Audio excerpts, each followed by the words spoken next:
we jodo ukakwanu ne mo we jodo yo we jodo ukakwanu we jodo sara do deva ureri moko re we jodo saru kakwa meva ureri ko re we jodo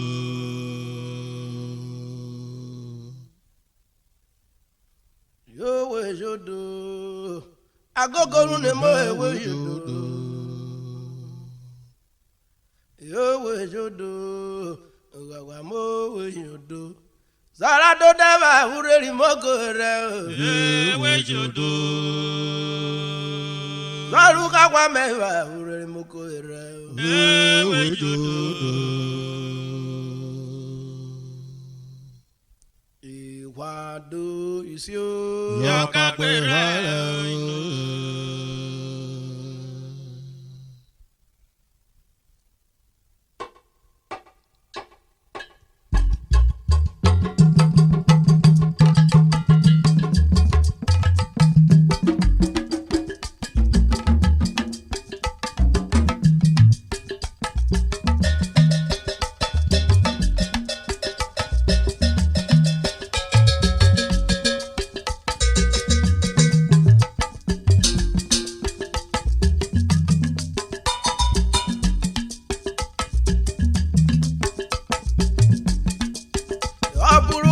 DARO le apo opuru we bi DARO yo ta meta ki kwa fa yi wo fie mu kebe DARO kokoro yo ko ta lu rin ye o ba ko inu cha opuru we bi DARO ona ine opuru we bi DARO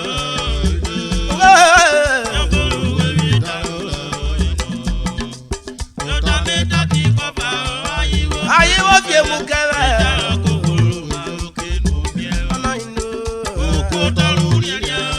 o ba kori no ja ya buru we bi DARO le apo ya buru we bi DARO o ta me na ki kwa fa aye wo fie mu kere DARO kokoro yu ko ta lu rin ye o ba ko inu ja buru we bi DARO apo ona ine ya buru we bi DARO wanu gori gori ja buru we bi DARO eri o ta me ta ki kwa fa aye wo fie mu kebe DARO kokoro ona ino yu ko ta lu rin ye o ba ko inu ja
ṣọ́ọ̀ṣì.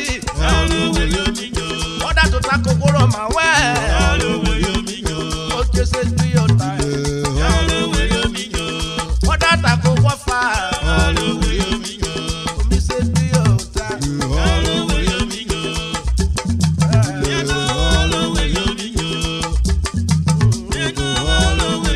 Ọ̀dà ọ̀yẹ́ náà rú wọ́ọ̀rù ẹ̀ náà. Òkú wẹ́kọ̀ yẹ wọ́ọ̀wọ́ọ̀wọ́.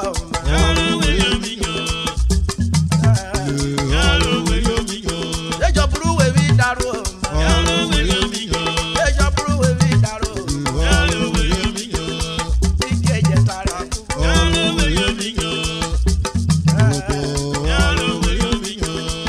Ade mi agbowe.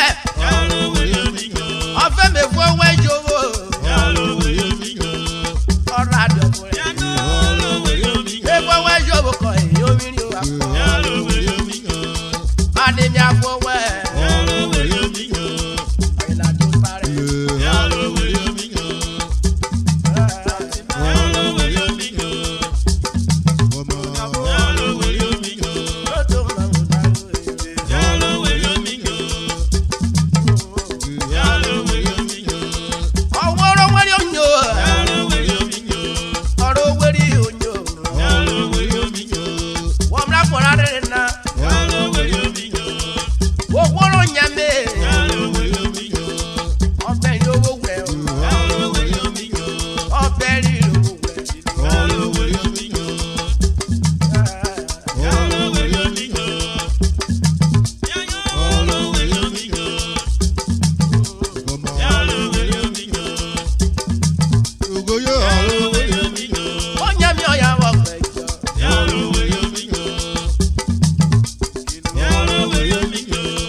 kwara kore yo UWEVWI OJIKEGHWE erubere ọ̀rọ̀ àìlọ́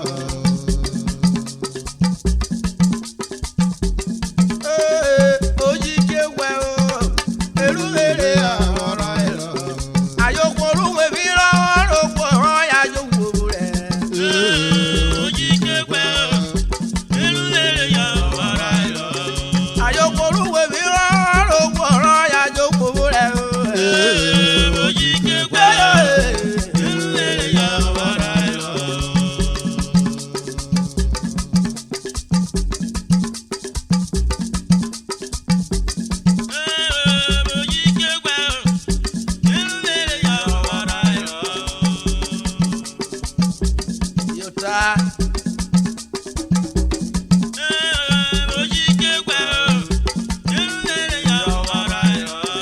ayokoro badara ro ko ran ya jo wo re OJIKEGHWE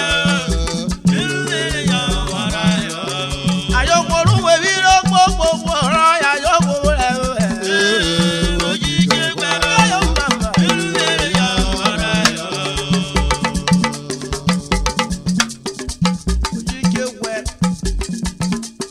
OJIKEGHWE ukoro me o ado OJIKEGHWE obo me o ado ayo OJIKEGHWE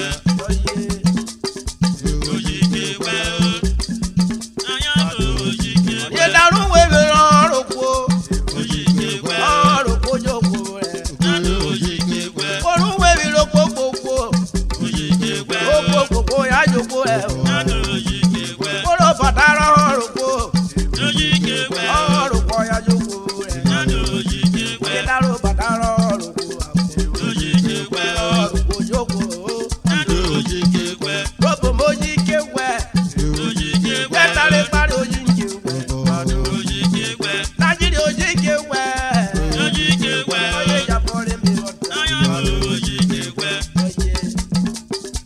OJIKEGHWE aye na OJIKEGHWE omra porare na OJIKEGHWE ejoko keri bi pe OJIKEGHWE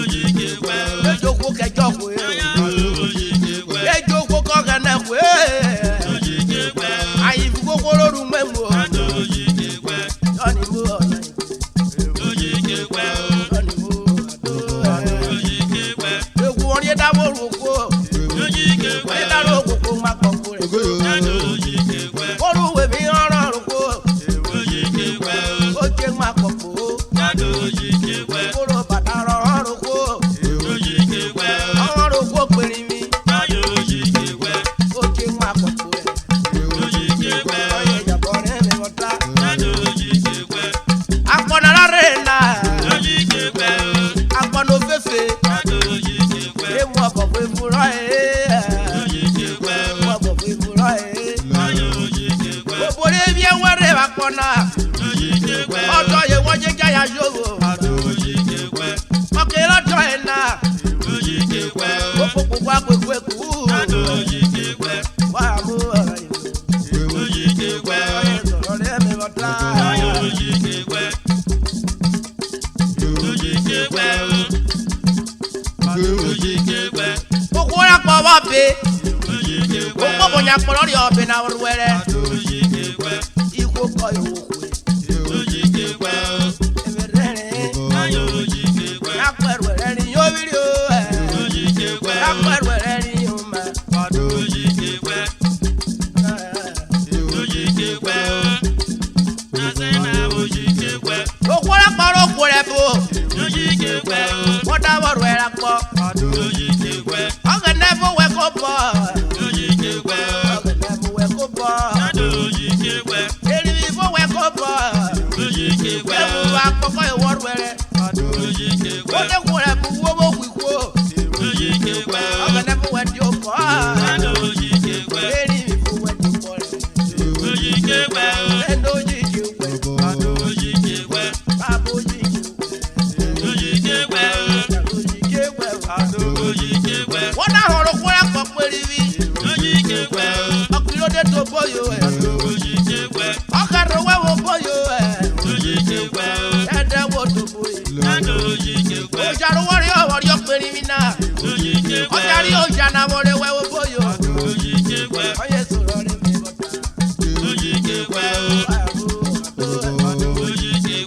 Arapọ̀ yàjọ rapọ̀ wo. Ojìkègbè. Yálò kùkù lè rí ráyè. Ayọ̀ Ojìkègbè. Ẹ̀kọ́ yín òrèrè. Ojìkègbè. Pariwo Ojìkègbè. sílẹ̀ pariwo Ojìkègbè. Ojìkègbè. Gbogbo rẹ̀ pariwo Ojìkègbè. Ayọ̀ Ojìkègbè. Ojìkègbè. Lọ́jà náà Ojìkègbè. Lókè. Ojìkègbè. Ojìkègbè. Ojìkègbè. Ojìkègbè. Ojìkègbè. Subscribe to our YouTube channel for more OJIKEGHWE songs updates. Please don't forget to share it to all Robos worldwide.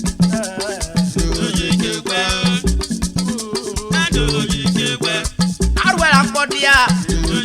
Kọ́rẹ́rẹ́ rẹ̀ kọ́ ìdèdìyà. Akọ̀rẹ́ pẹ̀lú òdèdìyà.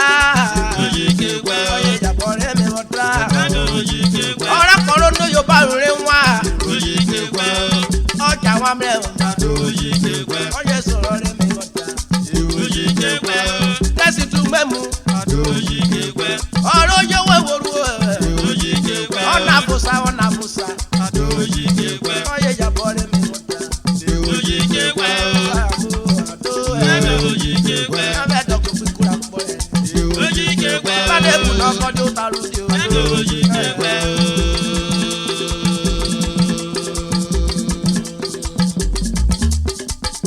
Gbé.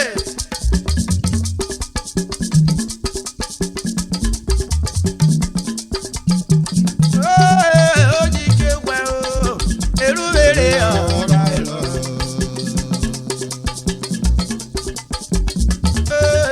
Ojìkègbè o, èrú wèrè ọ̀rọ̀ ẹ̀rọ. Ọ̀rẹ́ dàrú wèmí ọ̀rọ̀ ògbó ọ̀rọ̀ ògbójó ẹ̀rọ ẹ̀rọ. Ojìkègbè. Ọ̀rẹ́ dàrú wèmí ló pópópó ọmọ yájọ òkú rẹ̀.